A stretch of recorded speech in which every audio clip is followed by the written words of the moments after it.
This is a panel discussion on Accelerator for digital adoption. The ongoing pandemic has been instrumental in the status quo for the current payments landscape. This discussion focuses on the sectors that have been transformation in their functioning in terms of the payment system.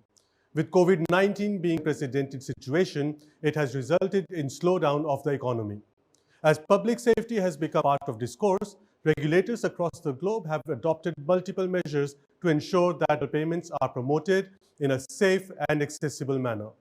To discuss and analyze these changes, we have with us today Abonty Banerjee, Chief Digital Officer, Tata Capital, and Abonty will also moderate this panel discussion. Welcome to the session and looking forward to this session. And joining Abonty on this panel is Praveena Rai, COO at NPCI, and it is great to have you to join us this session, Praveena. Welcome to the discussion. And our next panelist is Gowri Thyagarajan Mukherjee. She is the co-founder at Creditmantri. Welcome to the discussion, Gowri, and thank you for joining us. And completing this panel is Anthony Thomas, Chairman at MOMO, and welcome to the session, Anthony. And now I would like to hand over this session to Abonty to take it forward. Over to you, Abonty. Thank you much, Amit, and a warm welcome to my co-panelists. I think the topic around whether the pandemic has really accelerated digital adoption, I think very few people in the globe would really dispute it. I think it's a question of, discussing more what the shifts are, which are the ones which are more permanent and here to stay, and which maybe will, die down or go away. I think that, as far as the financial services are concerned, it's sort of exposed a divide, a digital divide between companies who had invested in operating models and digital transformation and those who haven't. And I think it's sort of differentiated between them. And I think the ones who haven't will sort of, try and fight for survival now more than anything else. And, to start with, some of the shifts that I feel that I have seen is, of course, the biggest one is change in consumer behavior, right? That, so while some of it may be forced, we've seen a huge uptake in digital services by the consumer. And I think I was reading somewhere that globally it's around 35-40% of people who have not used online banking have started using it, which is huge. Then again, Visa's reported about 40% increase in contactless payments, which again would have taken them years. Closer home, of course, NPCI numbers are mind-boggling, more than 2 billion transactions, right? Like, who can beat that? So I think that, the consumer taking up digital services is one of the biggest changes that we've seen. The other one is, of course, digital labor that, while all of us had seen the advent of bots, intelligent automation, I think all of this will probably get accelerated and the usage will probably be much higher and much faster. And I think added to that is the entire pressure around margins, right, which people have to cope with. And that in itself will get, more as a service kind of models into play, right? And I'd love to get your comments around that. Another thing, of course, which all of us have experienced is digitization of the workplace, right? Virtually overnight. And, all of our lives have changed as a result of it. And that again, to what extent it's going to be here to stay would be an interesting point to discuss. And finally, I would probably think that this is cause, underlying shifts permanently in the way business is done probably. And, in the FS sector, people will have to operate far more effectively and efficiently to just stay in the game. And there'll be a lot of pressure on some of the smaller players to just stay in the game in that sense, right? So these are some of the shifts that I have seen. Start to comments firstly on the consumer side. You have sort of a bird's eye view of the lending sector as a whole. What are the changes you've seen in consumer behavior, be it onboarding, underwriting, overall? Okay. Hi, morning everybody. Yes, last 6 months, 8 months have been, I think, probably the craziest that at least I've seen professionally. And I'm sure most of us, it must have been something similar. And, a situation like this is on one side of it, yes, there is digital adoption. It's all the good stuff in terms of automation. But for the consumers, I think it's been pretty hard in the sense that what we were able to see quite clearly is new credit pretty much dried up. So most lenders were in a state of I really don't know what's going to happen. I don't know what the impact of the moratorium is. So we work with 50 plus lenders on the platform. Almost all of them evacuated. So fresh credit was not available at all. And however, the interesting part was we did see that there was growth in credit that was getting reported. And we could see that in the bureaus. We could see that in the data on our platform as well. And when we dug a little deeper, what became clear was a lot of consumers who already had existing loans were either getting enhancements to the loans that they were already getting, or there were gold loans is a big segment in India, and consumers who had already pledged gold prices having increased were getting actually larger loan amounts. And both of these were things which most consumers, if they had a need for money in the last few months, they ended up actually, if they had to borrow, this was the only avenue that was pretty much available. The other piece that we found interesting was that there was no let-up in terms of consumer demand on our site. And, we had consumers looking at financial wellness and looking at subscription services on our platform. And the other piece that was on our platform that we saw was that there was a lot of confusion around the moratorium and whether consumers had to avail of it, what was the impact, what would penal interest apply.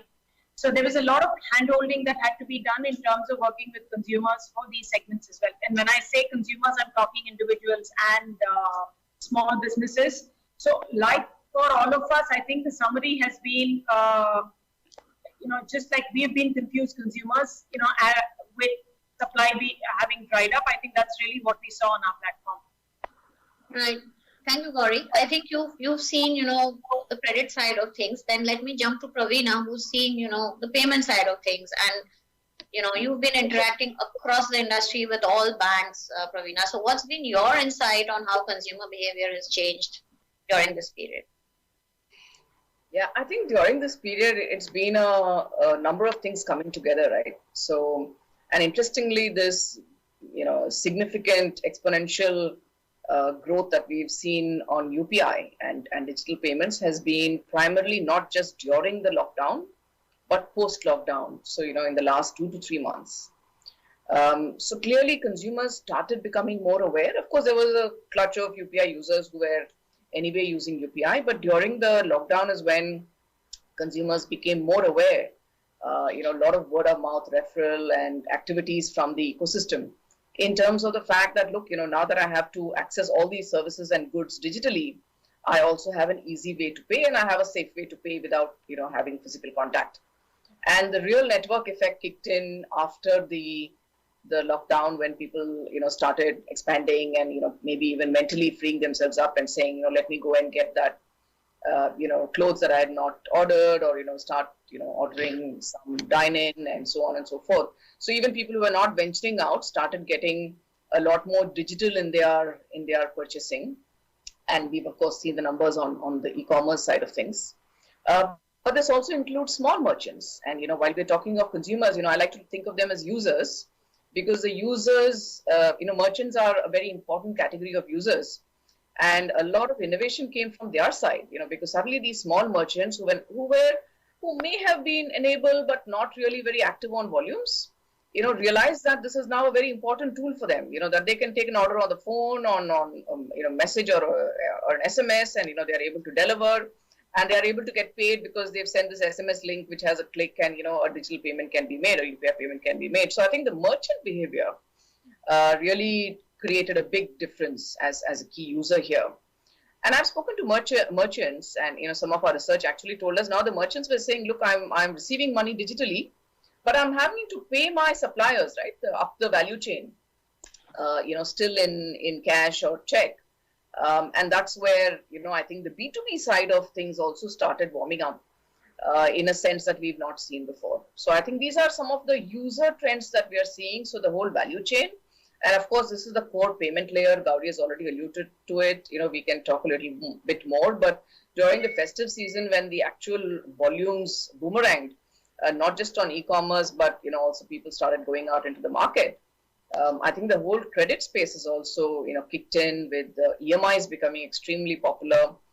So a number of very positive trends there, and I believe that given the tenor to which they have now been valid, that a good chunk of it will be here to stay. Great, great. So Anthony, tell me, you're in Vietnam and you seem to have just passed the pandemic by, right? I mean, what pandemic? So you're one of these lucky people where there's no pandemic. But in spite of that, from what I read, I think, there's been a fair bit of growth in digital acceleration.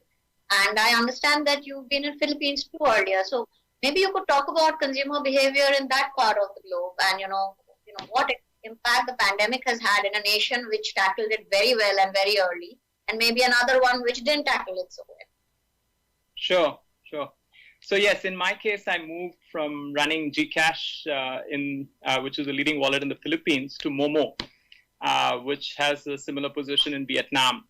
And both are app-first businesses, similar to, say, Paytm or PhonePe in India. So consumers primarily access us through the app.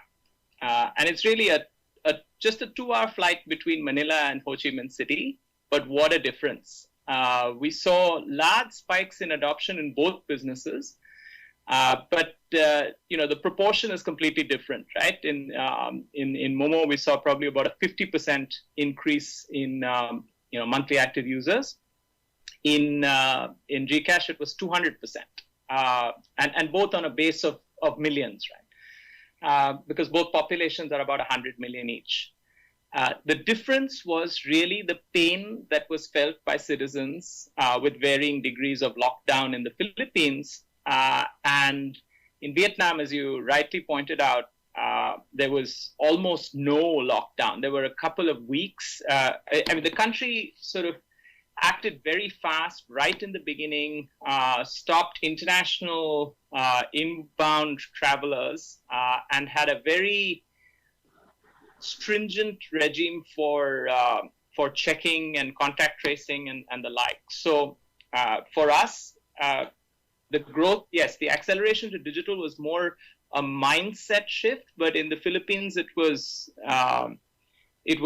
brute force, right? You didn't have a choice. And you could see it in every part of the business. As Praveena says, the P2P payments, of course, went through the roof, but a lot of it was small businesses which don't identify themselves as businesses till they need to. And then we needed to enable them with digital QRs. It was not just small businesses, it was professionals. So previously, doctors and the like, we'd keep knocking on their doors, but for obvious reasons, they don't necessarily want to be part of accepting digital payments because they get into the tax net. But now there isn't a choice, and very quickly we were able to enable these professionals for digital consultation. Beyond that, it was government, and both at the central government as well as sort of local government units trying to get money to relief to its citizens. Previously you'd follow the national bank, public sector bank sort of disbursement process, which you can imagine, lining up in a branch is not a great idea. So this time we were a huge beneficiary in the Philippines, where GCash actually was used for more citizens than all the banks and wallets put together, actually, because it helped when new customers were moving into a segment that you had already established this position, and then word of mouth kicks in, and it really took off. So I was really hoping that I think Vietnam, yes, we dealt with the health crisis very well, but I wish we could have had more in terms of just the quantum of accelerated adoption. Right. So what kind of acceleration are you seeing? Are you seeing some at all, or is it, it's just normal? No, absolutely. So we have seen, as I said, about 50% plus increase in active users monthly. Our revenues are up about 2.5 times this year. That's pretty good, yeah. But it's different use cases because we're all ecosystem players. So the use cases that took off our, the usual mobile top-ups, bill payments, peer-to-peer transfers was significant increase. Online payments, everything from apps to e-commerce sort of went up. But of course, there were some use cases which were stunted. We had a very strong OTA business, and you can imagine that travel was down, but domestic travel actually picked up quite significantly. Then we had a very strong cinema business, and nobody wants to be in an enclosed space, even if the pandemic has not had huge impact here. Right.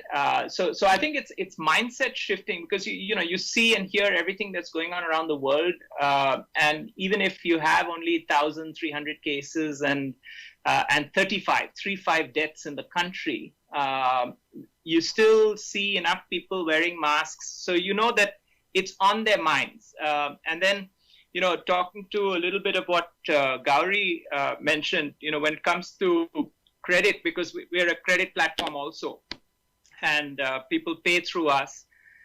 We did see that the industry size was shrinking, but we found a shift to digital payments because you have alternatives in terms of where you can pay, and more lenders wanted to disburse through us, and more were looking for our scoring insights. So I think that even in financial services, and what we support, we did see shifts despite, not a very high level of sort of COVID impact on the health side. Wonderful. So moving from the consumer, so maybe we can talk a little bit about the organizations and the impact that they felt themselves, and the kind of acceleration in automation and the usage of digital labor. So again, let me start with you, Gowri. And you've seen digital underwriting happening for the last few years. Did that change fundamentally, amongst all the lenders that you have seen? What about other automation? I can, speak for myself and say that while we had invested in a lot of platforms and we were seeing growth across, but in these last few months, what I've probably seen is a huge sort of buy-in, even internally, in shifting to these digital mediums and aids. And I was reading somewhere that, organizations surveyed by McKinsey, on an average, they said that it took them 10 days to move to the cloud, and it would have otherwise taken them about 370 days, right? So that is the kind of change. So what do you think has been the impact, and, service as a model, is it now going to really accelerate? Let me get your comments in. No question about it. I think so to me, us adopting to digital is like consumers adopting to digital, not because there's no choice. And lenders doing it and large institutions doing it at the speeds that you're referring to, Abonty, is just a validation that, nobody knew what is the extent and period of lockdown. So most organizations, including ourselves, we had to figure out how to make work from home work, we thanked ourselves that we were on the cloud. Larger institutions took time. And I think particularly there were certain functions, always, I think what we see in financial institutions is the new credit side of things, which is onboarding, underwriting, end-to-end digital, is always more, tends to take to the internet a lot faster and digitization a lot faster. And I'm sure that, I think at least some basics of the railroads were in place for them to actually make that shift into a completely remote underwriting model. But I think there are parts of the organization, large organizations, that have been not so easy to adopt to this. And, for instance, recoveries and collections organizations, right? Particularly on the loan side where there are repayments involved. And I think the necessity forced them to change. And I think some of that is really what we see. And in our minds, the way we are seeing this is just like digital acquisitions and sourcing consumers online. It really started scaling up about 4 or 5 years back. I think we're seeing that on the digital recoveries and the repayment side. We're seeing that this is probably going to be that moment, because in the last 7-8 months, these institutions have gotten used to digital being part of their mix. And we're seeing that coming in the larger institutions, and I'm hoping that will stay. So are you seeing that, recovery as a concept is going to move to more and more digital, almost, all of it will become digital? all being digital is like saying all sourcing has become digital. I think all is a long shot, but I think there's definitely going to be adoption. And I think institutionally there is an understanding that, by working with consumers directly, by helping them understand the implications of non-repayment, there is probably a newer way of recoveries that's emerging. And I think that's really what we're seeing at the institutional side. And I think what it also gives institutions is better control on the kind of repayment or if a loan has to be rescheduled and paid through, then a lot more control on the delivery of that schedule, because right now with digitization, a lot of it one is able to do put a hold on things without it being left to the field agent to deliver it. I think those are all the significant changes that I'm seeing on the lending side. Right. So Anthony, let me bring you in and ask you a little bit about business models and how they'll change. And you mentioned branches briefly. Do you think this will cause the demise of branches much faster? What's going to happen to business models per se? I don't think so. I think honestly, I think it's, I wish I could, 6 months back, I'd have been a lot more confidence to say that this is how the world is heading. God only knows. That's the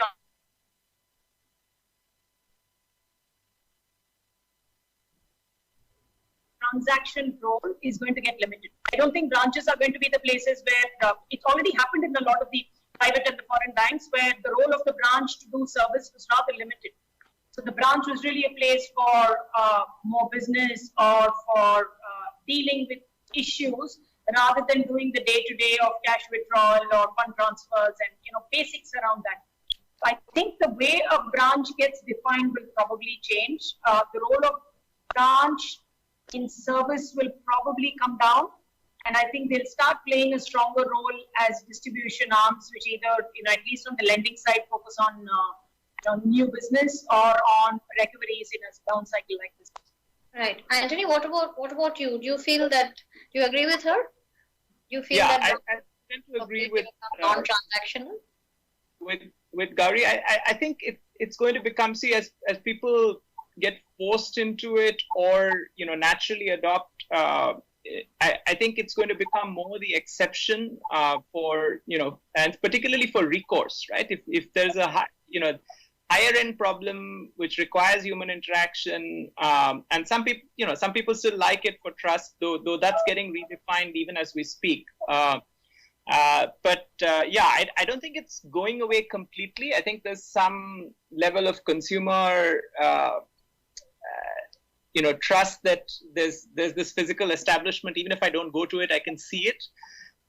But I think for sure it's going to be a lot less used, and probably don't need as much real estate and as much staffing in those functions. I think to your earlier question around the way we've been working, because our model has very little to do with with anything in the physical world. So we just benefit from this shift. Again, in Vietnam, not very significant. We tested work from home and rotating operations for a couple of weeks, but I'm in the office, and everybody's been in the office for this entire period. On the other hand, in the Philippines, it's been complete work from home for 8 months, and enabling businesses remotely. So, initial days we thought, we really had to redefine what was an essential service, because essential services were allowed to come in, and as a financial institution, you're allowed to bring people in. But we figured that, everybody who we thought was essentially required to be in the workplace wasn't actually required. For example, in the beginning, we thought that we required some folks from our treasury operations to be there because the bank requires wet signatures, and some signatories need to be around and things like that. But very quickly, everybody around us already sort of started accepting these signatures. Even interactions with the regulator, when we figured that wallets typically have these limits on them, but given the mass adoption and the fact that people needed much more, we were able to negotiate, get all of that done through messaging platforms, right? Right.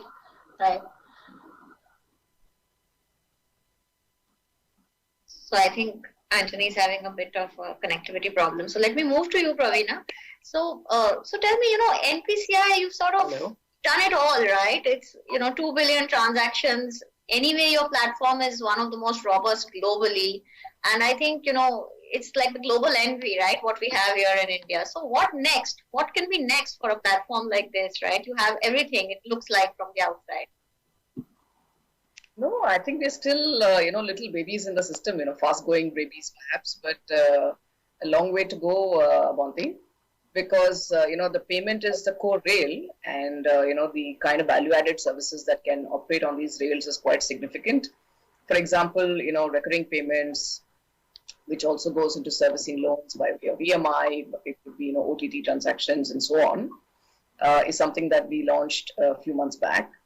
But you can look at credit as a service over this rail. You can look at, for example, the whole KYC element that is now permitted by RBI. They have the video KYC permitted. Very exciting that if you look at the physical transaction world, just last week, the Reserve Bank has increased or has promised to increase the value limit of a contactless transaction from 2,000 to 5,000 on a single factor basis.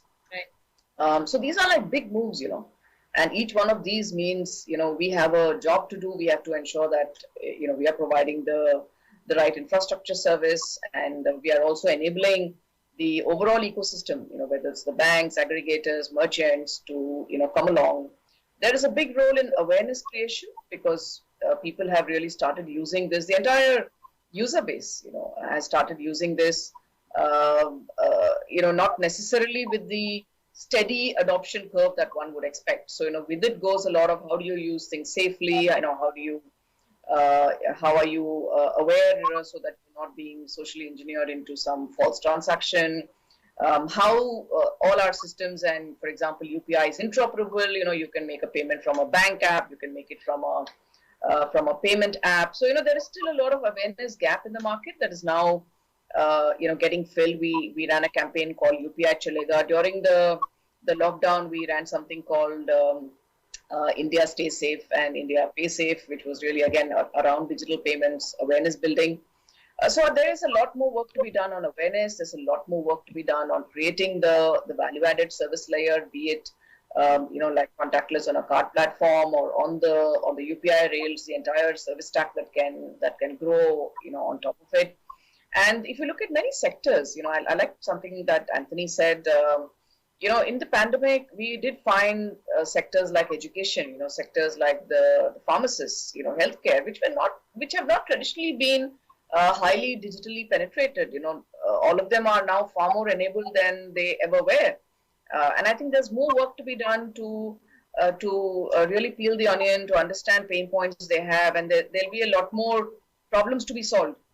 And I truly believe that we are still at the very early stages of that journey. Right. But like you're saying that probably this, sudden burst of awareness and adoption will probably make it much faster for your, newer things which are going to get picked up now, right? And you would probably not follow the same curve as you did for the earlier ones. It would be a much steeper curve of adoption, right? Absolutely. So, I think that we will benefit from the baseline will be at a significantly higher level than when we started off a few months back. Anthony spoke briefly about, the workplace, and let's come back to it. And all of us, sort of forced to work from home overnight, at least in India. And I think that, many organizations have not even set a date to go back, right? And they have somehow managed, and technology has sort of kept pace with what is needed to do. What do you think, Praveena? How has it changed, dynamics in the workplace? Do you think employee models per se will change permanently? Working models will change permanently?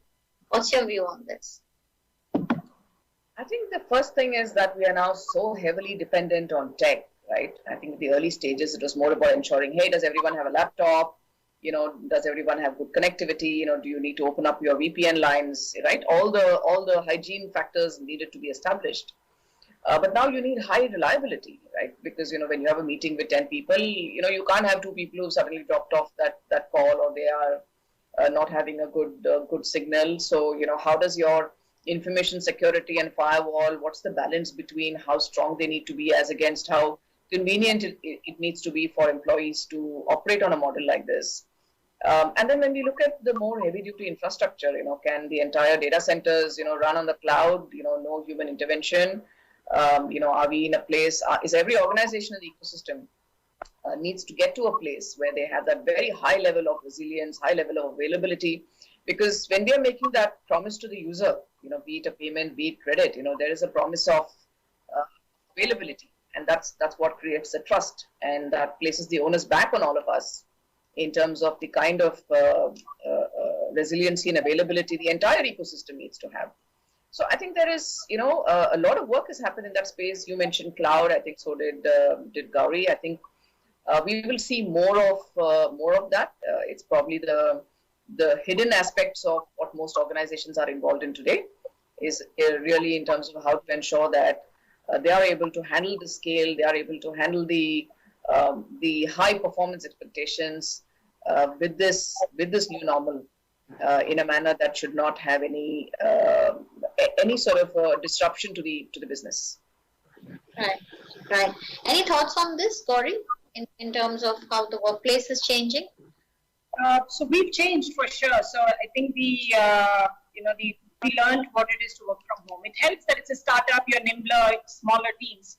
But I think the really nice part of it is I think it gives us now tremendous flexibility. So now we've decided that we continue to work from home, and employees get back to work twice a week more to connect, make sure that between product marketing and the lender units, etc., the coordination work, and as a manpower we're able to catch up regularly. So really 2 days work from home and 2 days coming to office, the rest of the days work from home is the beat that we see ourselves continuing with.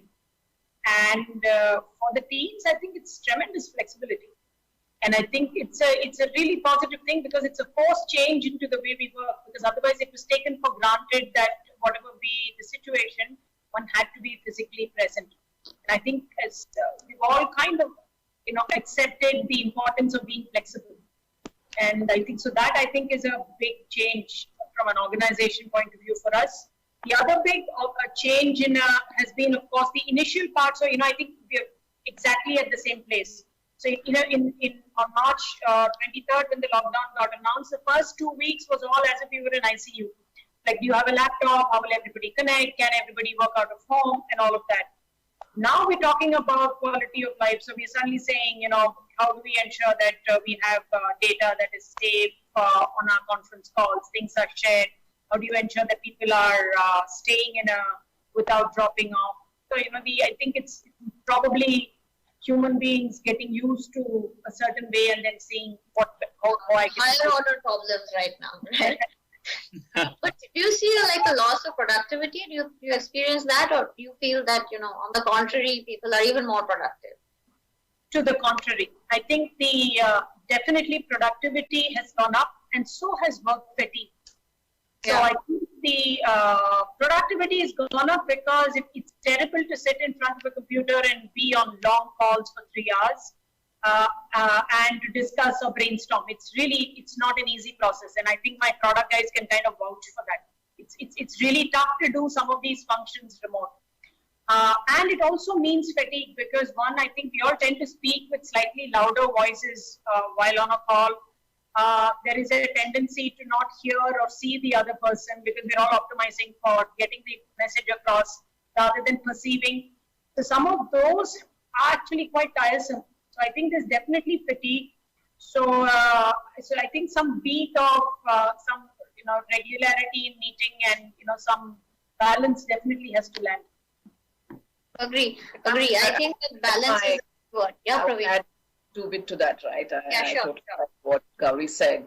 I think my dream is to be able to collaborate, with a digital whiteboard, and I honestly have not yet found an answer to that. What I miss the most is a group of people sitting in front of a whiteboard and drawing things and solving problems.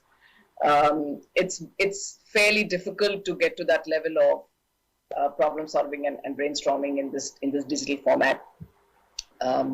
So yeah, anyone who finds a solution on that. I agree. I think, Praveena and Gowri, we are one of these few people who are actually saying something contrary, because everywhere else I hear that, oh, this is like a dream come true and this is perfect. But if you ask me, I really think that from time to time you need exactly what Praveena said, that, a group of people around a whiteboard, and you really need that to make decisions quickly, and, everybody's on the same page far quicker. So for me, I think a balance is really the key. That's the word you use, I think this has given us a lot of flexibility, which earlier we were somehow, we had closed our minds to, but we probably need a bit of both, right?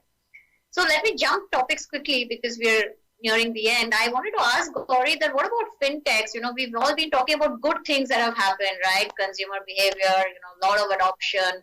People have done things in 5 months which they wouldn't have in 5 years. But there are, fringe players who are struggling to survive. And this whole thing about fintechs and larger institutions and banks, bit of a complement, bit of a, competition. What's going to happen next? How do you see it all playing out? I think the fintechs is is one of those the business of finance and technology. There are big players, there are small players. So obviously, like all small businesses, anybody who's a new business or a small business has been seriously impacted. There's no question about it. And some of them were on the lending side in terms of taking capital risk more so, because they are exposed in terms of individual and businesses' capability to repay. And while the signals are all moving in the right direction, the question is really, do they have the capital and liquidity to have to kind of being able to stomach through a downturn like this? So I think a lot of times, and particularly newer companies, get built on the high of everything is growing. And when then there is a down cycle, which is a classic for any financial services business, I think the business models come under question.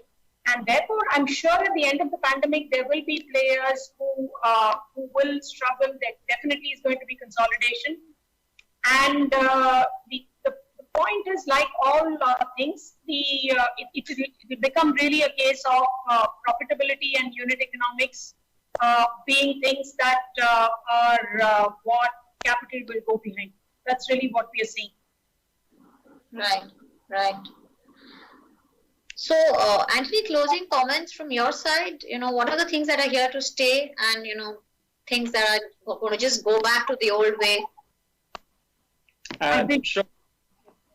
So I think that just picking up from where Gowri left off on fintechs and banks, I think that we see ourselves as a financial services platform, kind of enabling banks who may not have been sort of moving in that direction. So we feel that this is kind of moved the mindset significantly, and that's here to stay. I think that it'll be interesting to see because through the two countries, I've seen that when you don't feel enough pain, yes, there is a slight revert, but it's already kind of imprinted on your mindset, and therefore I expect that a lot of this was a trend that was anyway happening, and it's accelerated, and it's therefore not necessarily going to go back too far. Thank you. Closing comments from your side, Praveena? Anything to add to what Anthony just said? Yeah, I think we are going to look at this entire, digitization journey deepening. We spoke of the whole value system.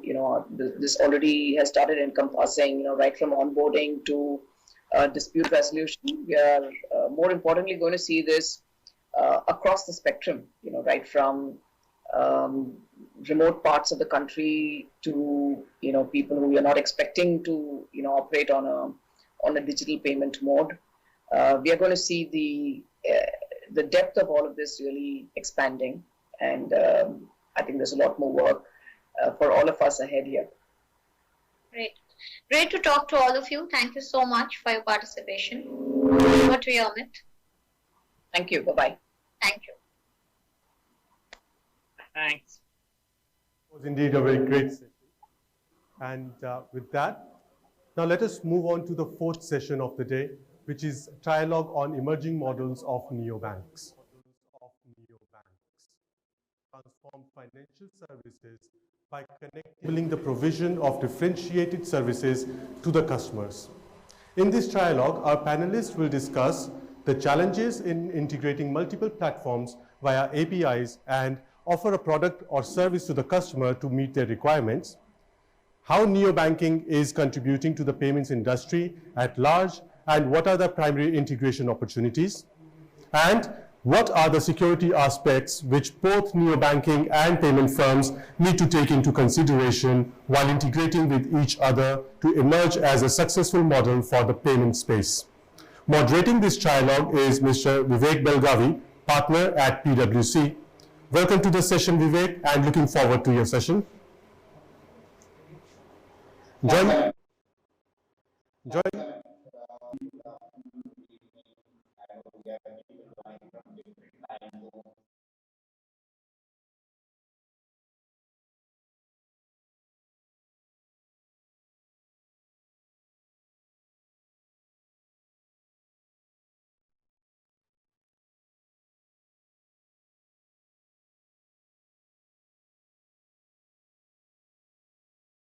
is around neobanking. And from a larger construct perspective, we have seen that this is a trend which is not only restricted to one country. Globally, massive investment has happened in this space within this year. We have seen models such as Razorpay, Neo, Bank Open, BranchX, Jupiter, Jitain is on the panel today, amongst few of the homegrown FinTech have started. Married with what we are seeing globally.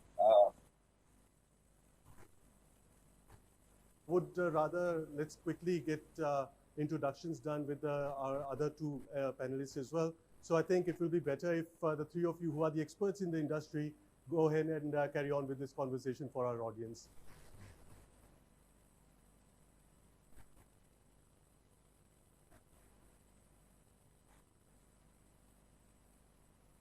The discussion, Smita, and it's great to have you here today. Good morning, good afternoon. Pleasure to be here. And completing this dialogue is Jitendra Gupta, founder at Jupiter Money. Welcome to discussion, Jitendra, and thank you for joining us today.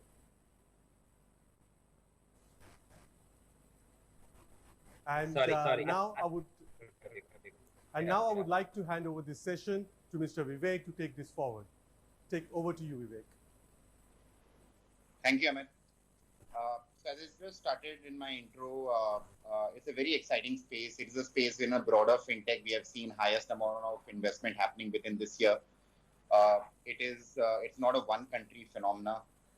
Starting at the region itself, all the new licenses that come out in Singapore are also exciting between Grab, Sea. Looking at the models which have happened in US between someone like a Chime, Stash, UK, Monzo, Starling, Revolut. We just started talking about Tandem a little while back.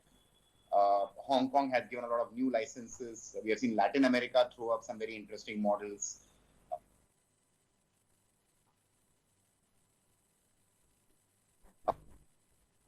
Common pattern amongst all this phenomena, or do we would have regional variations of all the models emerging? There is really a core question of how will they do the customer acquiring differently than what has been done so far, which is going to be the key factor of their success. And finally, how will they really solve for viability? So those are very important questions that we want to delve deeper into. And it's my pleasure to chat with both Jitain and Smita today. Probably just hand it over to both of them for some opening remarks and their own introductions about what they do overall, what is their excitement in this space, and what they're looking forward to. Smita, if I start with you first, what excites you? What are your opening remarks in this area? Thank you, Vivek. It is indeed a phenomena that we see catching up across the globe. In fact, I was just reading the CV Insights report, and in the first 9 months of 2020, more than 100 neobank fundraisers have happened. And it's likely that the 2020 total for neobank fundraisers is going to be higher than 2019. So there is this is definitely a trend which is accelerated because of the overall digital adoption increasing everywhere. You had asked about, what is common and what is not common in all of this that we are seeing across US, UK, Latin America, and closer home in Asia. I think what is common is the fact that consumers over the last decade have experienced technology and superior UI UX through commerce, through gaming, through entertainment, and it's now time for financial services to be experienced in a similar way, which are seamless, which are much more consumer centric, and which actually offer a completely new way an experience to the customer. So I think that one thing as the driver for this is common across the globe. The second thing that is common is that banking need not necessarily be offered, in bank-owned channels by licensed universal banks. I think it's more and more evident that banking and financial services are going to be embedded where the customers are and where the need is, rather than expect the customers to come to the bank. It's the bank and the financial service providers that need to go to the customers wherever they are. And in the virtual scenario, it means being present as part of a gaming platform, being present and embedded in an e-commerce site, or being present when you're taking a cab ride. I think that is a common phenomena of services being available wherever the customers are. Of course, there's a lot of differences that we see region to region, and we should delve a little bit more on those. All I would like to say is that in the last 6-7 months of the pandemic, we've seen banks in the US, neobanks in the US like Chime and Varo, who've seen an unprecedented rise in their customer sign-ups and transaction volume. On the other hand, we've had UK-focused banks like Revolut and Monzo who had to do a lot of layoffs. And then, of course, closer home, we have in Asia, we are seeing new licenses being offered, which is a full license to a digital-only bank. So there are clearly very distinct business models and motivations that vary from country to country. And it's important that we unpack those before we, understand what this whole phenomena is. Lovely. I think both great points. One is focus on experience. And second, I couldn't help but notice that when we look at a Singapore model, to your idea of embedded finance, they really have given licenses to folks who are running those data platforms who can now embed financial services. And when we contrast it with what we saw in India and few other countries, it's been the traditional players who really went into the new licenses, right? So quite an interesting contrast. Jitin, you've been a serial entrepreneur, investor, participants, ecosystem driver. What has been your views and what's your excitement to really found your next startup and bang in middle of this space? Sure.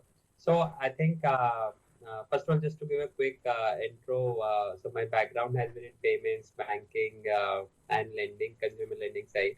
And this is my kind of a virtually third stint, which I'm sort of on to after payments and lending in last 10 years, I would say.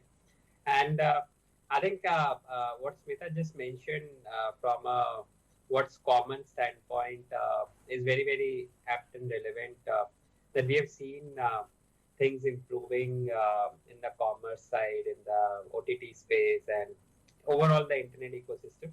But the financial services sort of have stayed in terms of the consumer experience, in terms of how the consumers are being served over different channels. I think more or less similar in last 10 years. I think while India has done a good job in terms of improving the rails of payments, the rails of transfers and all of that. But the experience of consumers on banking side primarily has remained same. And I think that's where I thought that it's time where somebody got to take a shot at it, work on a plan which could provide a banking experience which is more suited to the segment of the customer rather than one-size-fit-all approach. More suited to the new age smartphone-based banking. And smartphone inherently has so many, I would say, the features, functionalities that Your experience could be more personalized. Your experience could be literally the way you would want to consume, rather than what we have seen in branches where this is it, take it or leave it. So I think that's the whole space, which is sort of, I'm like, there's ample opportunity. Existing banks, while they're shaping up, but still far from ideal, and market size is so big. So I'm like, it completely makes sense to dwell into it and make a space for us. Fantastic. That does cover also the query which I had, which is how can it really change the shape of financial services? And if you can really drive that adoption and usage, which is where I think at the fringes is where we see the opportunity as well as challenge. That does cover it. And Smita, just pivoting to you, if I take that trend, how would you nuance that between few geographies that you've studied? Would the Asian countries have a slightly different problem than, let's say, America and the UK? How do you see the global trend versus the local trends? Sure. So let me start with in the US, one of the big reasons for the success of the neobanks has actually been around, the motivation has been around offering more transparency to the consumers around hidden charges and, overdraft fees, and making things more accessible and more economical for use, and more transparency. I think that has been the biggest driver. And I think their revenue model has been entirely supported through the debit card interchange fee, which still continues to be very high in the US. And that itself is enough to support the entire business model. And therefore, they are able to offer no fee structure or no cost solutions to the consumers relative to the incumbent banks, who end up actually charging for every little thing they do. More importantly, not even sharing how much they are charging for what. So a country like US, which is not unbanked, which is actually quite well banked, but there is this huge trust deficit between the customers and the banks around the services, around the fees, around the service quality. So that's the need gap that the neobanks in the US have been able to fulfill.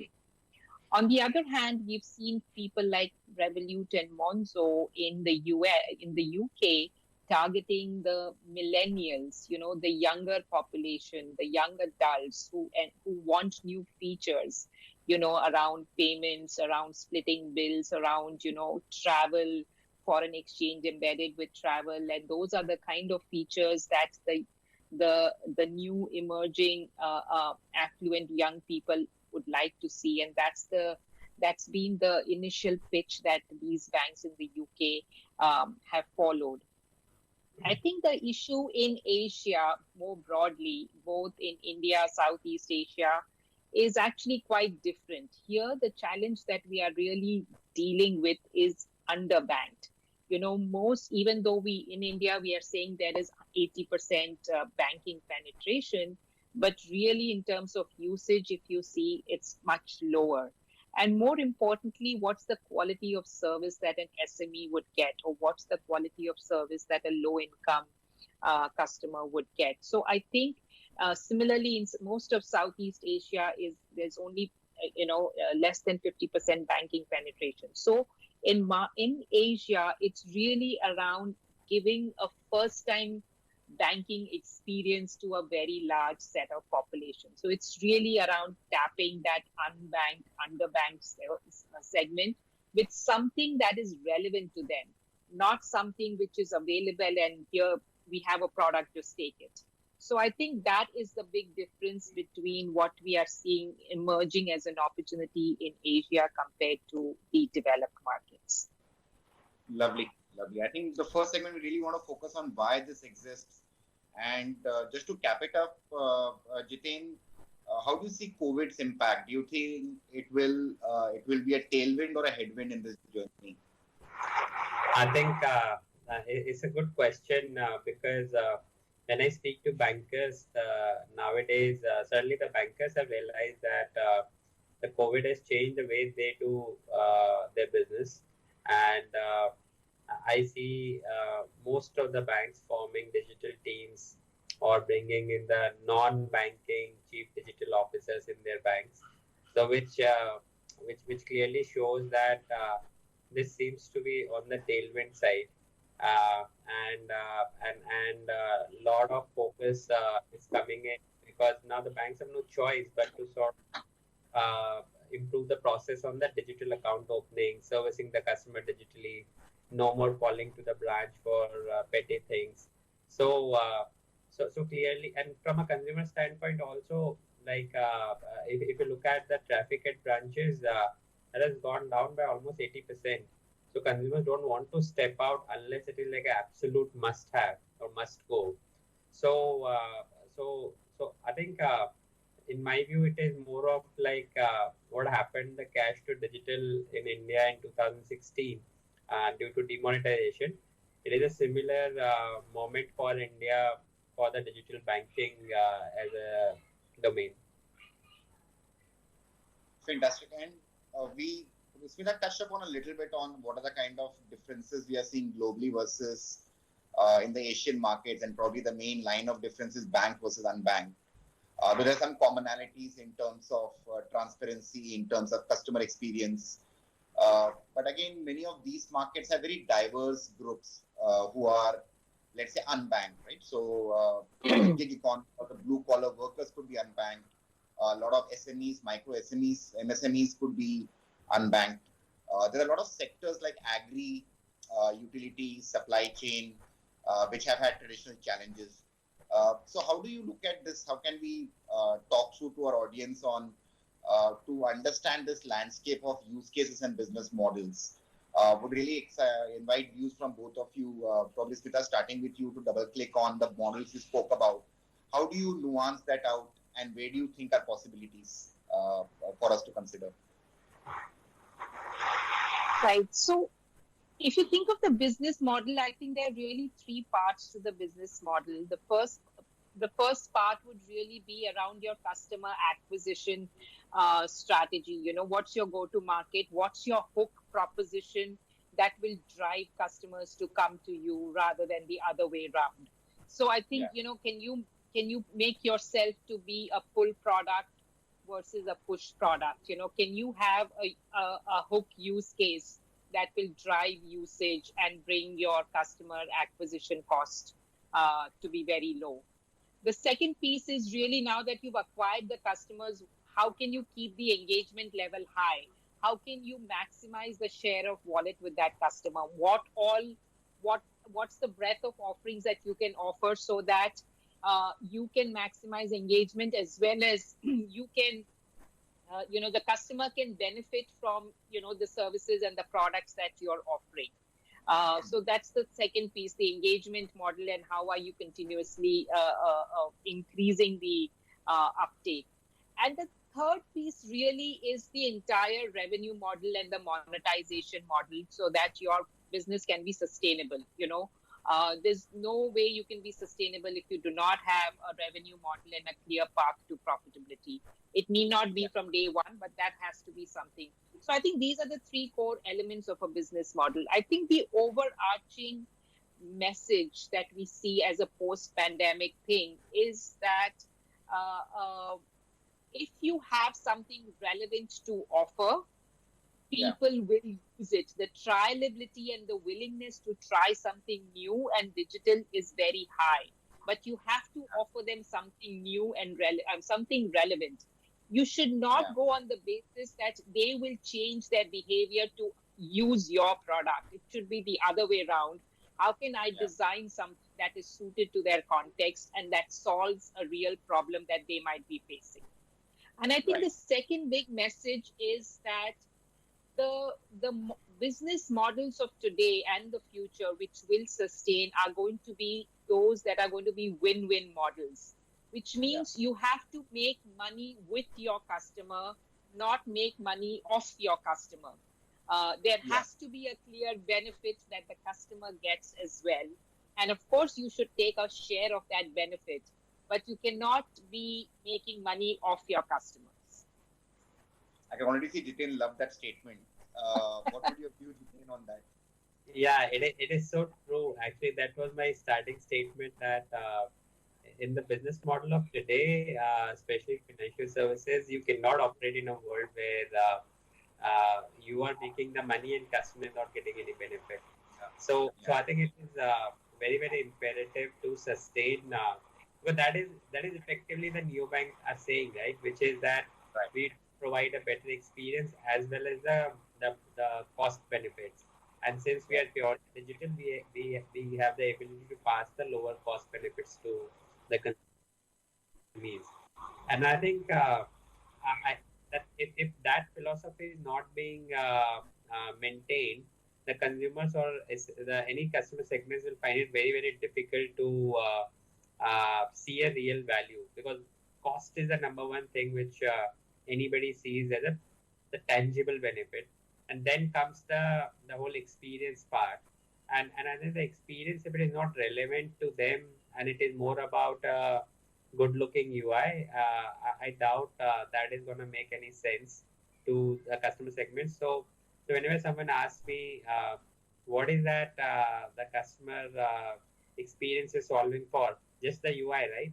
And I'm like, the customer experience is not about UI. It is about whatever the backend process you sort of enable, whatever the resolution process, the customer service, how it has to be more instant, how it has to be on lines with what Amazon or Swiggy or Zomato provide, right? They give you benefit of doubt when they know that you are saying truth, and basis your history, you're not just duping the other party.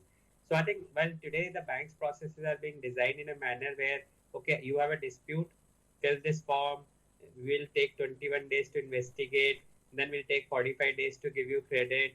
So I think the whole archaicness in process is what customers are not happy with. And customers are like, on one side, I deal with my new age internet brands, and on the other side, I deal with my bank who just don't understand who I am. And I think that is the whole gap I see. I think from a business model standpoint, fortunately, Vivek, I see that customers don't mind you making money when you offer products to them. And I don't think so. Customers are expecting free products, because if you give credit, of course they expect you to make money. They expect you to sort of charge them interest rate, or if you are helping them in payments, it's okay. Well, the UPI has become sort of free, but the interchange kind of benefits and all of that still stay. And today, fortunately, in the subscription economy, I think customers actually don't mind paying small amount of subscriptions also for the added benefits. So I think that's these are the changes which I'm seeing in the customer's mindset, and if they find that the offering is relevant and benefits them, they're ready to pay more than what were paying today, per se. So from business model standpoint, I don't see much of a challenge. I think it is the most important challenge is how to stay relevant and how to have that constant engagement being maintained with the customer. Fair points. Let me bring a different dimension in the business model, which is there's also choice for neobanks, as in many fintechs, as to how much of regulatory business do they have to get into, and how much can they really play like a platform and really partner with the manufacturers. Based on both your experiences, what are your views on it? And you can bring it to life with some examples on what might work, what are the pros and cons of each model, and obviously there would be something which will suit one better. And Jitin, you yourself in your business would have gone towards one model. So what are the pros and cons one should think about? Sure. So let me take a shot. So I think it is also the stage of the company at which you take such calls. And I think just before this call, I was asking Smita in terms of her experience around investing in different neobanks and how they went for structuring.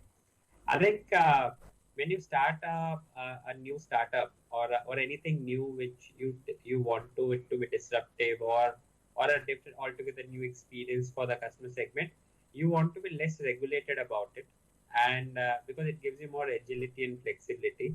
So from a day one standpoint, do you want to be manufacturer of products, or do you want to be sort of co-creating the products?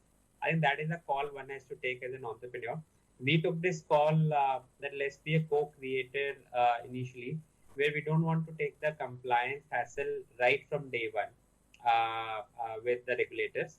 But over a period, when the customers generate trust in our brand, or when the customers generate trust in our ability to offer the more relevant products to them, this is where we sort of move to an area where it's about how do we also play a larger role in offering the products to the consumers. I think that's the approach which I feel is more suited to the stage of the company, as vis-a-vis, like, and I think this is also a function of the capital, if you ask me. Like to we manufacture the product and then waiting for the license for a couple of or 2-3 years, and without proving that whether all your efforts of 2-3 years will prove out to be success. Nobody knows how the consumers are going to adopt it, or how the customer segments are going to see it different or relevant to them. So investing early on, running after the license, and then figuring out the business model later, I think that might be more suicidal for investors as well as for entrepreneurs. So while that has a merit, your license always has a value in itself. But I think in my view, the approach of generating trust by offering the products, by having the flexibility to offer the product, is a better approach whosoever starts in this segment. Nice. I have a follow through on you, but I'll first invite Smita because she has seen some investments and taken some calls as well. Smita, what would be your experience on this decision? Yeah, to just add to what Jiten said, so I completely agree with this point in terms of the stage of the company, and what is relevant at what stage. I think the other point really is the macro environment in the country and the jurisdiction that you're operating in. Frankly speaking, whether or not you want to be a license holder is really not in your hands, because in most jurisdictions, granting of the license happens in a time-bound manner at certain time windows. So it's more a question of whether you are present at that time window or not. So I think that is something that you don't determine. It's the regulator that determines, and then you kind of match your plan according to that. The second thing is, so for example, even in the Singapore case, obviously there were many more applicants who had applied for the license, and only 2 have got it. That doesn't mean that everybody else will abandon their financial services plans that they had thought. They are, I'm sure, going to work with an alternative model which will allow them to have the front-end customer ownership, allow them to offer a seamless experience, and potentially stitch up a range of partnerships that can mimic that similar seamless experience without the hassle of the compliance and the regulatory burden that a license holder needs to go through. So there's no clear answer of what is right and what is wrong. It's a function of which country you are in, what stage you are in, and where do you want to maximize your efforts. Understood. Given the follow through which I had was, as Smita also highlighted earlier, and one of the premise of this conversation is in the Asian or the emerging markets, a lot of neo-banking problem to solve is to focus on the unbanked. Now, the unbanked are a profile which the traditional incumbents haven't explored as much. So to your co-creation model, is it very smooth and easy because the manufacturers you're talking to haven't really devised a process for that segment? Or what are the challenges, nuances there, or what's the best?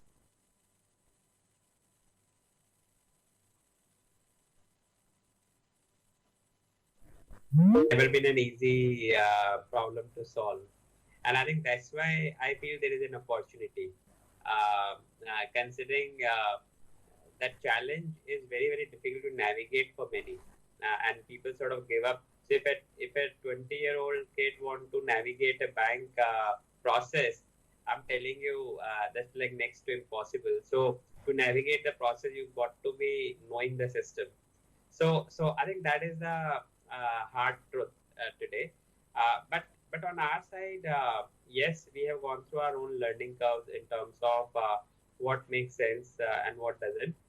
Like I'll give you a real situation. So we started with a idea thing in terms of this is what we will do on day, and this is how the customer offering would be. So we also had to go through many resets in our expectation.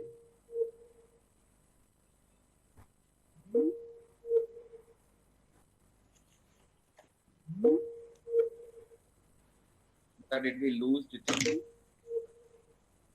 Yeah, I can't hear him anymore. I do see his picture frozen. I don't know how much time we have, Vivek, so you should just do a time check and then...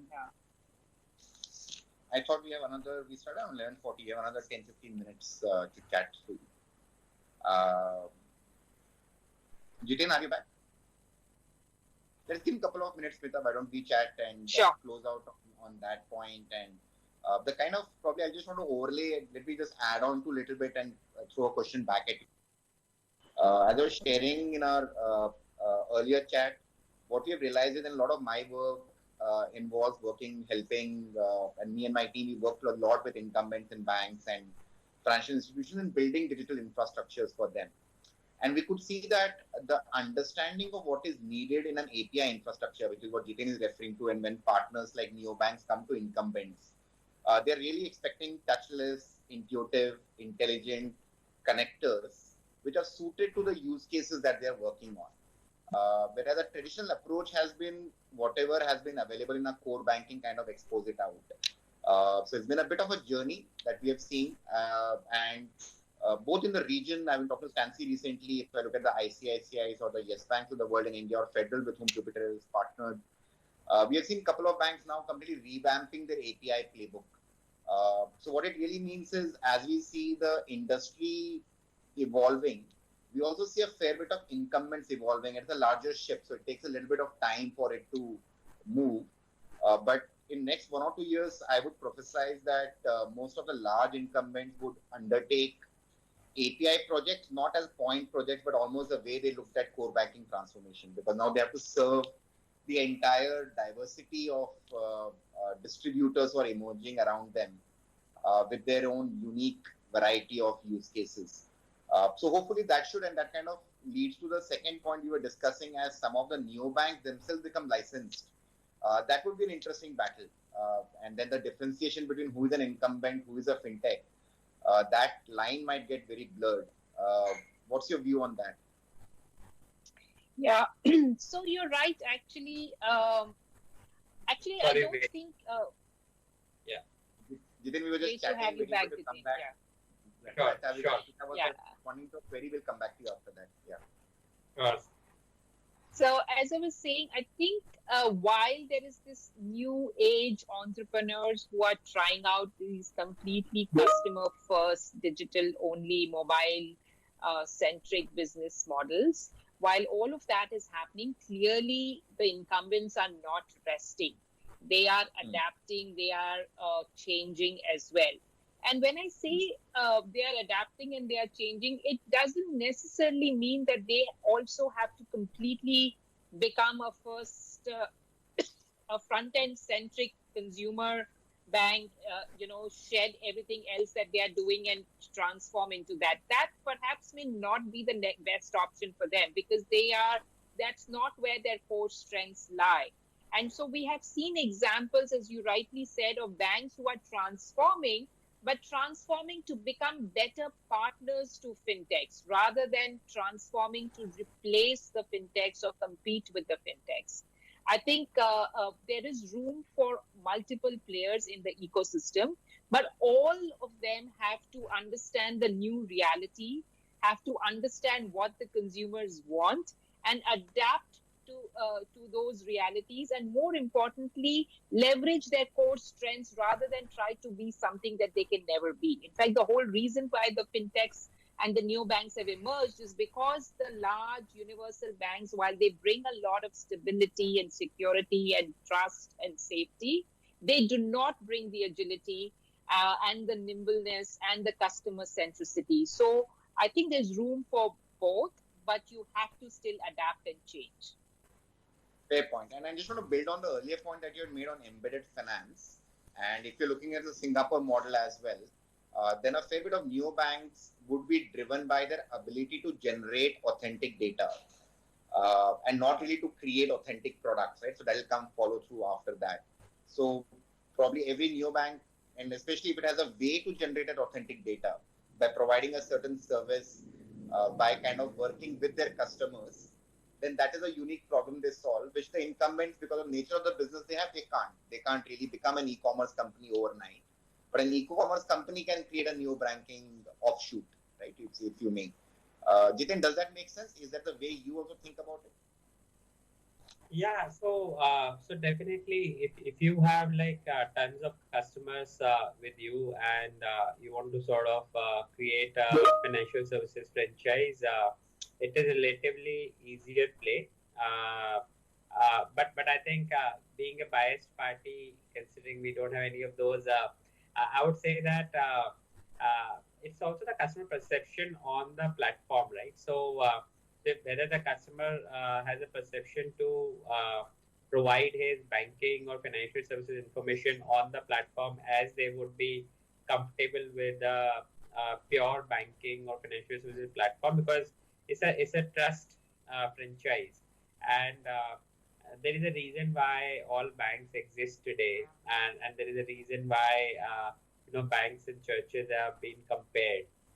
So I think that is the so I would say that while that is a case and which has been sort of still getting proven, but the independent guys have like more ability to create more compliance-led model, more trust-led model, and I think that is where the customers are like, yes, maybe my data is not being compromised, my data is sort of fully secured and not being used for alternate purposes. So I think that that will be there, but it has to be seen.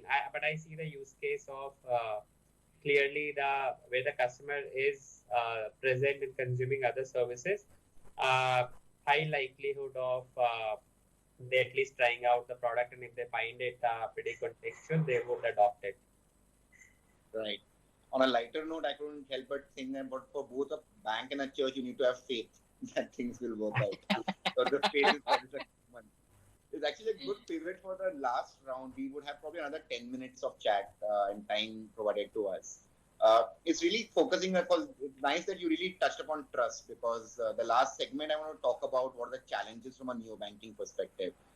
And probably, Smita, your view, trust is one angle we really want to debate a little bit on, because it takes years to build that. How can you build it? Has someone been successful in building it? Is there a lesson from doing it? And secondly, beyond trust, any other challenges that both of you feel that this nascent industry would have to grapple with as it tries to find its firm footing? Smita, your response. Jitin, then I'll come to you. Sure. Absolutely, you're right. Actually, before competing on price, I think the new banks would need to compete on trust.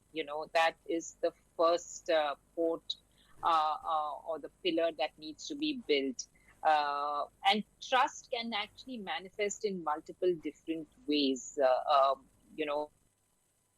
In the Indian context, used to the idea of government-owned banks, and that was the source of trust, that the bank, whatever happens, my money will be safe, and I will always keep my money with a government-owned scheduled commercial bank. In today's parlance, actually, trust also manifests from transparency. Trust manifests from, are you there to do hand-holding, especially for first-time customers? Are you communicating in the language and in the context that they understand? So there are multiple ways of building that trust, and that, I think, is paramount to kind of building your business. The other route, many of the neobanks have taken is, in order to build that trust, it's hard to start with a deposit or a saving product if you're a new brand and a new company and a new entrant in the market. And so a good way to break that barrier is to actually start with credit products first, because the need for credit is high and there is less that people care about in terms of who they are borrowing from versus who they are giving their money or placing their money with. And that then becomes, as you start offering, small ticket credit, which was otherwise not available and not accessible to a large segment of population, that then becomes a source of trust, that these people are here to help me and solve my problem and make my life better. So I think trust is absolutely the first pillar that needs to be strengthened even before you think of price competition or product competition and other things. I couldn't help but think, and I get very diverse views even when I work with my clients and what I hear on the angle of credit. I have almost likened it to a sugar of a financial services diet. You need it, but is it the one which would build? It's also not easy. The credit relationship, if things work out, it is fantastic. But as a first relationship, it can be tricky as well. Jitin, what are your views on building trust and especially, let's say, the first suite of products which could get designed? And of course, there are different business models, there are different calls. Right. But what's your view on trust and other challenges that neobanks will have to go through?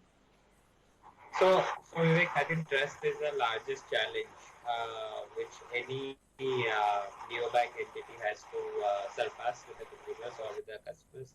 And I think that is the effort which one needs to make it. And as Smita rightly pointed out, while in the old world, the trust used to be very used to see the physical offices, physical buildings for years and ages.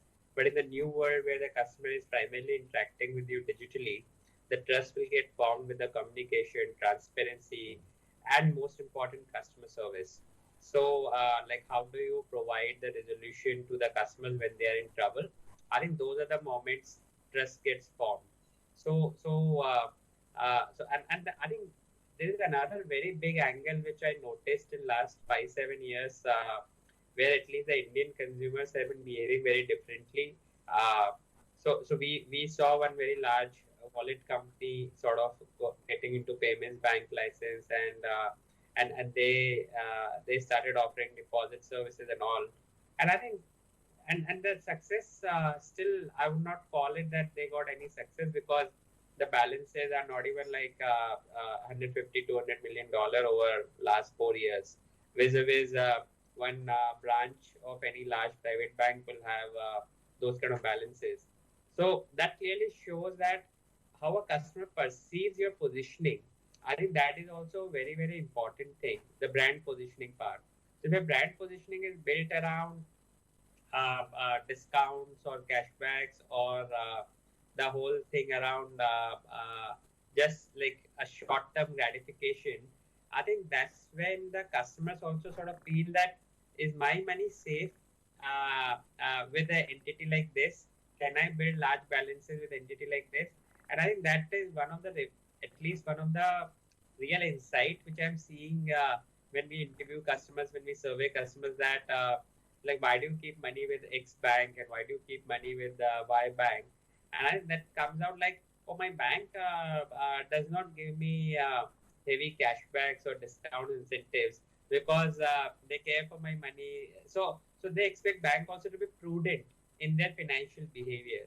And I think so customers are smart nowadays. They notice everything, what you're doing in advertising, what you are sort of promising, how you're fulfilling.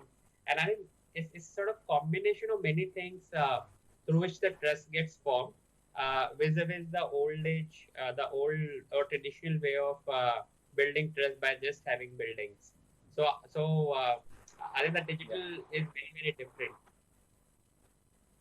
So true. And especially if you diversify into products such as investments and insurance, you have to have a 1 to 2 year window. And your customers need to believe that you will be there 2 years, 3 years later when that person needs support in claims and other things, right? So it's as you really get deeper into product portfolio.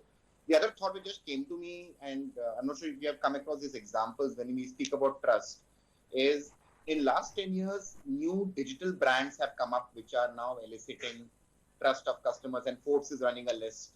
Some of the large brands we would know. Is there a way, because your point is very valid, because most of the digital players will not have as much physical presence. They will do their ads and things like that. But marrying the embedded finance idea we were speaking earlier, will you improve your trust being a strategic partner to a Grab, to an Amazon, so on and so forth? Is that does that help, or is that a process? No, so definitely, Vivek, that helps in terms of when a customer is seeing a brand for a few years and using the services of that brand, and then you sort of offer them additional thing. Definitely, it is a positive part. But as I said earlier, also I think it sort of also matters is how you position the product and how you fulfill the promises of that positioning. If you sort of don't do the justice on that, the customers will less likely to get trust, and despite you might doing everything right, the perception of the customers will be overpowering the whatever you do. Understood. Smita, you want to weigh in on that? You had some thoughts on this? Yeah, actually, traditionally, we've actually seen that the banking relationship is actually a very sticky relationship and very hard to move out of. In fact, I was reading some data. In case of Monzo, only 20% of their clients use it as their primary account.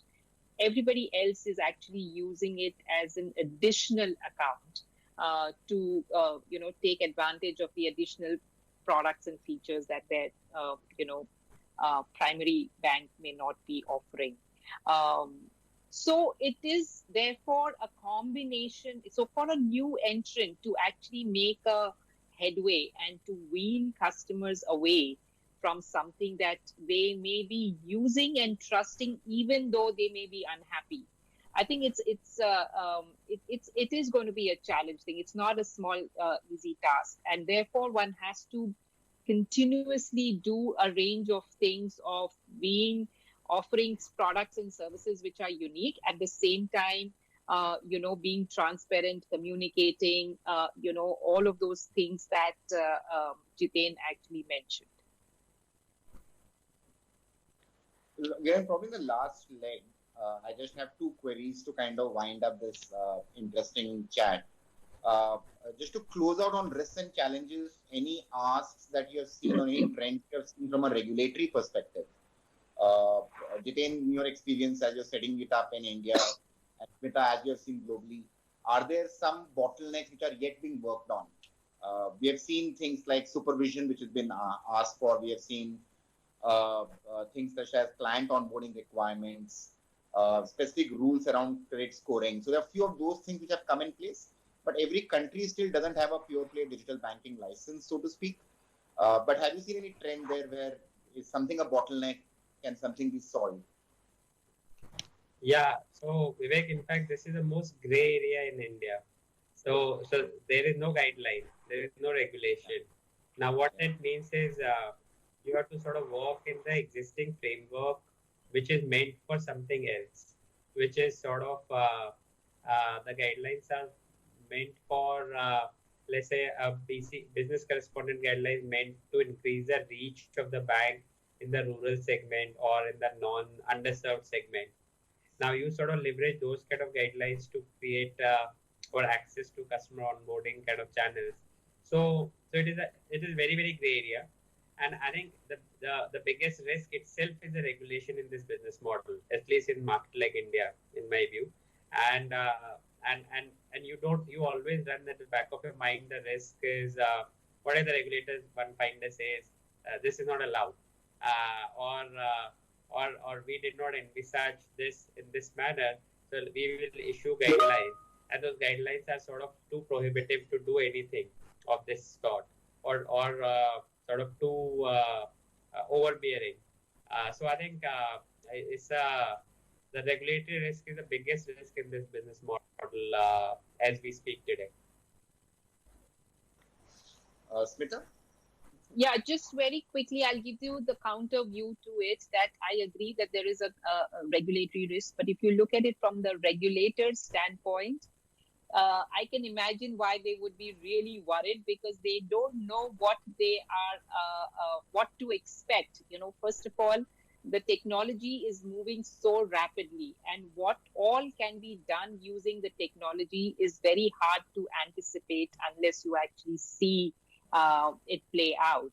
And we obviously, from a regulator standpoint, they have to worry about stability, inclusion, consumer protection, and to keep to have all of those objectives met in a very uncertain environment of, we don't know what this business model is and what all you can do or not do, or how what you do may actually marginalize a consumer or adversely affect somebody, is something that will only play out. So there is a balance that they need to strike. They can come out with regulation very early on, but then you can have it to be very stringent and probably not appropriate. Or you can leave this ambiguity of, we don't know and we'll see, and why don't you do what you're doing, and then we'll express our opinion about what is allowed and what is not allowed. So it's a hard place to be in. And I think it's what I do see is the regulators shifting towards being more approachable, towards being more, they are listening more and tracking more on what's happening. But I don't think there's an easy answer either way. Right. And Mass Singapore has done a fairly good job. RBI has released a sandbox, and few of the geographies have done it. If you ask a partner applying for it, they would wish it is faster. But I think we are on that journey where things are now at least available for people to play around with. But you're very right. I think every geography, there is a little bit of subjectivity when it comes to playing around with things like this. But without further ado, let me ask a final query, and we can call back Amit, who is patiently waiting by the side. The last query is really the banks as the term we understand today. Will it still exist in a decade, or will it be very different? One-liner from both of you, either of you. Jiten, you first. Smita, you next, last. So I personally feel it would continue to exist. As I said, the bank word, the alternate meaning is trust. So it would to exist, but of course the form and manner would be very different. It would be more like a consumer internet kind of a company where the consumer expect bank to be more contextual in terms of their interaction.